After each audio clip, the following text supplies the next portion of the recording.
Hi guys, welcome back to my mummy channel. ఈరోజు మా mummy అయితే వంకాయ బజ్జీలు చేయబోతుంది. పెద్దగా మాట్లాడు. వంకాయ బజ్జీలు చేయబోతుంది. సో బజ్జీ పిండిలో శనగపిండిలో వాము, సో బేకింగ్ సోడా, ఉప్పు వేసి సాల్ట్ వేసి కలుపుకోవాలి. వాటర్ పోసుకుని బాగా మిక్స్ చేసుకోవాలి. బజ్జీలు పిండిలా ఇట్లా వచ్చిన తర్వాత బజ్జీలు పక్కన పెట్టుకోవాలి. నెక్స్ట్ వంకాయ ఇలా తీసుకుని కడిగి తుడిచి కోసుకోవాలి. ముక్కలు కట్ చేసుకోవాలి. పురుగు లేదో చూసుకోవాలి. తర్వాత వీటిని ఫ్రై చేసుకోవాలి. 90% ఫ్రై చేసుకోవాలి. చెప్పు గట్టిగా. 90% ఫ్రై చేసుకోవాలి. ఓకే. కలర్ చాలా బాగుంది. ఈలోగా మనం స్టఫింగ్ చేసుకున్నాం. తెల్ల నువ్వులు, ఉల్లిపాయ, చింతపండు, జీలకర్ర, ఉప్పు, కారం మిక్సీ చేసుకోవాలి. పక్కన పెట్టేసి వంకాయలు ఫ్రై అయిన తర్వాత తీసుకోవాలి. ఇంకా మసాలా తీసుకుని వంకాయలు పెట్టి స్టఫ్ చేసుకోవాలి. బాగా స్టఫ్ చేసుకున్న తర్వాత పక్కన పెట్టుకోవాలి.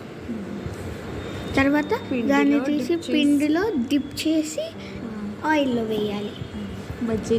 బజ్జీల్లా ఫ్రై చేసుకో. అయినా ఈ బజ్జీలే బజ్జీలు, వంకాయ బజ్జీలు. గట్టిగా మాట్లాడు.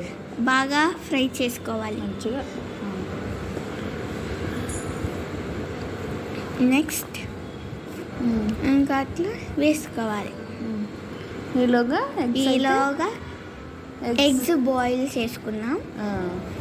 ఇంకా ఫ్రై అయిన తర్వాత పక్కన పెట్టుకోవాలి. నెక్స్ట్ ప్లేట్లో వేసుకోవాలి. ఎగ్ బాయిల్ చేసింది తీసి బజ్జీలో పెట్టాలి. పిండిలో డిప్ చేసి ఆయిల్లో వేయాలి. నెక్స్ట్ ఈసారి ట్రై చేద్దామని మమ్మీ ఎగ్ని కట్ చేసేసి ఆ మసాలా తీసి స్టఫ్ చేసింది. నెక్స్ట్ పిండిలో డిప్ చేసింది. డిప్ చేసి ఆయిల్లో వేసింది.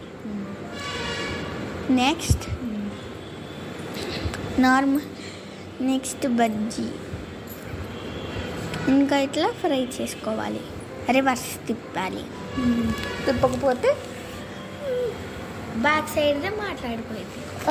సరిగ్గా చెప్పు. బ్యాక్ సైడ్ది మాడిపోయింది. నెక్స్ట్ 50-50గా కట్ చేసుకోవాలి. ఇంకో ఎగ్ నెక్స్ట్ పిండిలో డిప్ చేసుకుని ఆయిల్లో వేయాలి. ఫ్రై చేసుకోవాలి. ఇట్లా గోల్డెన్ కలర్లో రంగాల్ని తీసేసుకోవాలి. బయటికి తీసి గోల్డెన్ కప్పాలి. నెక్స్ట్ కట్ చేసుకోవాలి. అది నేనే కట్ చేశాను. కట్ చేసుకుని ఇంకా పక్కన పెట్టాలి. చల్లారాలి. చల్లారిన తర్వాత తినాలా? ఏమి నంచుకు తిన్నావు? ఆనియన్స్. సూపర్ ఉంది. నెక్స్ట్ తర్వాత వంకాయ బజ్జీల్లో ఉల్లిపాయలు అండ్ ఫ్రై చేసిన పల్లీలు, నెక్స్ట్ నిమ్మకాయ కారంతో దాని మీద వేసుకోవాలి. స్టఫింగ్ చేసుకోవాలి. తింటే సూపర్ ఉంది. నెక్స్ట్ కర్డ్ కూడా వేసుకుని నెక్స్ట్ మా మదర్ కర్డ్ కూడా వేసుకుని తిన్నారు. అది మీరు కూడా ట్రై చేయండి. అది నచ్చితే లైక్ చేసి, షేర్ చేసి, సబ్స్క్రైబ్ చేసి, కామెంట్ చేయండి. బాయ్.